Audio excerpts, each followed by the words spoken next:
Hello সুপ্রিয় দর্শক, সবাইকে মুক্ত পেশা কৃষি চ্যানেলের নতুন একটি প্রতিবেদনে স্বাগতম। আশা করি সকলে ভালো আছেন। আপনারা দেখতে পাচ্ছেন আমার লাউ ক্ষেতটি। আসলে এটি আমি পরীক্ষামূলকভাবে লাগিয়েছিলাম। আমি ইউটিউবে দেখছি যে এই দোতারা ছোপা লাউয়ের ফলন খুব ভালো হয় এবং খুব ভালো একটি জাত। তো তার জন্য আমি এই জমিটাতে পরীক্ষামূলকভাবে কিছু বীজ লাগিয়েছিলাম, সেখান থেকে এই অবস্থা। তো এখনো পর্যন্ত দেখতে পাচ্ছেন লাউ গাছে প্রচুর পরিমাণে লাউয়ের জালি আছে এবং গাছের পাতাগুলো যদি দেখেন আপনি, একেবারে এখনো পর্যন্ত গাছে কোনো ধরনের কোনো প্রবলেম নাই। আমি কিন্তু এ পর্যন্ত গাছে কোনো ধরনের স্প্রে করি নাই, একেবারে স্প্রে করি নাই, কোনো কীটনাশক স্প্রে করি নাই, কোনো ঔষধ, ভিটামিন, কোনো কিচ্ছু না। শুধুমাত্র গাছের গোড়ায় কিছু ইউরিয়া সার এবং ডিএপি, টিএসপি, তারপরে হচ্ছে পটাশ। ইউরিয়া সার খুবই কম পরিমাণে, আমি ম্যাক্সিমাম দিয়েছি টিএসপি, তারপরে ডিএপি এবং এমওপি। আর সাথে হচ্ছে গোবরটা অবশ্যই অত্যন্ত উপকারী একটা জিনিস। গোবর ছাড়া আসলে কোনো ফসলই ভালোভাবে ফলানো সম্ভব না। গোবর এই জন্য অত্যন্ত গুরুত্বপূর্ণ একটা জিনিস, যে কোনো সবজি চাষ অথবা ফসল উৎপাদনের ক্ষেত্রে। তো দর্শক, আপনারা দেখতে পাচ্ছেন যে আমার লাউ গাছের ফলন আসলে গতকালকে পানি দেওয়ার পরে আজকে যে পরিমাণে দ্রুত আকারে লাউগুলি বেড়েছে তা বলার বাইরে। আপনারা দেখতে পাচ্ছেন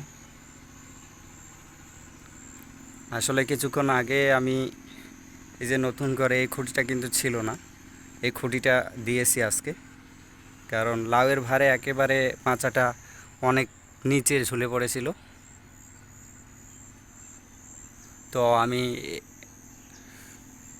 এই একটা খুঁটি দিলাম, দিয়ে একটু উঁচু করে দিলাম, সাইডে কিছু রশি বেঁধে দিলাম যাতে মাচাটা একটু মজবুত হয়, দেখতে পাচ্ছেন। আর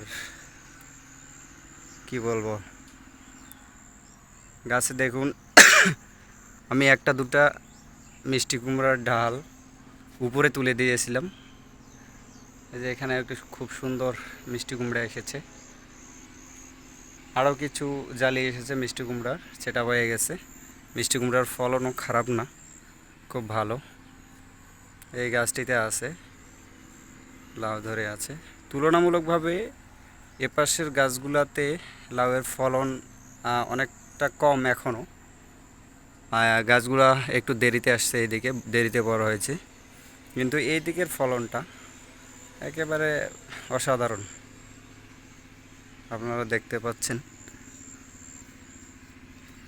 তো এখান থেকে আমি আজকে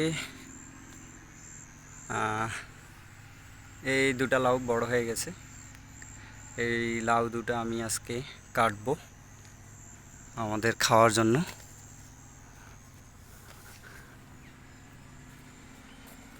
আমি উপরে উঠতেছি, উপরের দিকটাতেও আসলে দেখেন ফলন।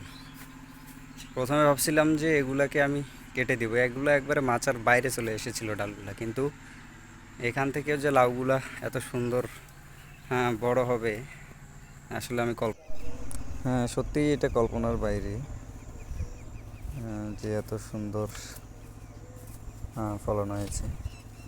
তো দেখতে পাচ্ছেন আমরা কিছু লাউ গাছের ডাল, যেগুলো পাতা, যেগুলো পচে গেছে আসলে এগুলা গাছ থেকে রিমুভ করা দরকার, অর্থাৎ তুলে ফেলা দরকার। কারণ এগুলো অতিরিক্ত পুষ্টি নিবে গাছ থেকে, আবার দেখা যাবে যে বিভিন্ন রোগবালাই ছড়াবে। তো গাছটা পরিষ্কার রাখলেই ভালো। এই সামনে যে দুটো লাউ দেখতে পাচ্ছেন, এগুলো আজকে কাটা হবে। দেখতে পাচ্ছেন আসলে শুরু থেকে এখনো পর্যন্ত গাছগুলোতে পলিথিনগুলো বাঁধাই ছিল, খুলি নাই। মাঝে মাঝে একটু করে দেখতাম।